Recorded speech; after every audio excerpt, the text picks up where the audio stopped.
Hi, ఇవాళ సగ్గుబియ్యం ఇంకా పెసరపప్పు పాయసం చేసుకుందాం. ఇది మీరు సరదాగా స్వీట్ కావాలంటే చేసుకోవచ్చు, లేదా నైవేద్యంగా కూడా పెట్టవచ్చు. చాలా బాగుంటుంది, కడుపుకి చలవ కూడా చేస్తుంది, చాలా కమ్మగా ఉంటుంది పాయసం. సో ఒక హాఫ్ కప్పు సగ్గుబియ్యం బాగా కడిగేసి నానేసుకున్నాను 1 గంట వరకు. ఆ తర్వాత ఒక హాఫ్ కప్పు పెసరపప్పు తీసి బాగా దోరగా వేయించాను అనమాట.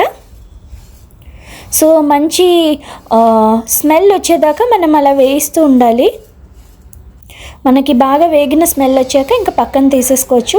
ఇప్పుడు 1 గంట అయ్యాక ఒక 2.5 గ్లాసులు నీళ్లు పోసి మరిగించి కొంచెం నెయ్యి వేసి అందులోని ఈ మనం నానిన సగ్గుబియ్యాన్ని వేసి సగ్గుబియ్యాన్ని ఉడికించుకోవాలన్నమాట. అలాగే వేరే పక్క కుక్కర్లోని మనం పెసరపప్పు వేసి ప్రెషర్ కుక్ చేసుకుంటామన్నమాట. ఇటుపక్క ఇలా సగ్గుబియ్యం ఉడుకుతూ ఉంటుంది.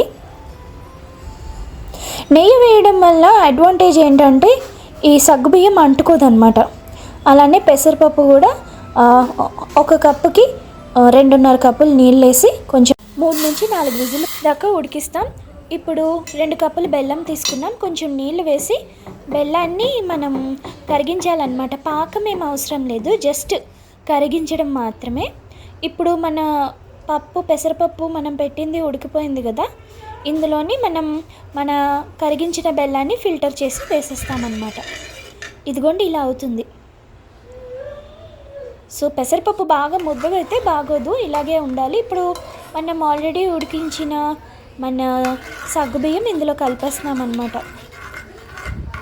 సో ఇది కొంచెం చల్లారాక అప్పుడు ఒక 2 కప్పులు పాలు వేస్తాం. ఆల్రెడీ మరిగించి చల్లార్చిన పాలు ఇవి, అంతే, చాలా సింపుల్.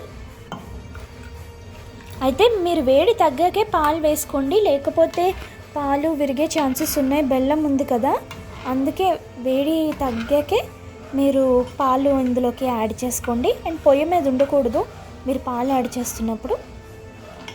పొయ్యి నుంచి దించేసాకే పాలు యాడ్ చేయండి, చాలా కమ్మగా ఉంటుంది. పెసరపప్పు ఇంకా మన సగ్గుబియ్యం 2 చలవే, చాలా మంచిది కూడా ఒంటికి. ఇంకా మనం ఇందులో బెల్లమే వేసుకున్నాం కాబట్టి హెల్త్కి కూడా మంచిది. తప్పకుండా ట్రై చేయండి. బాయ్.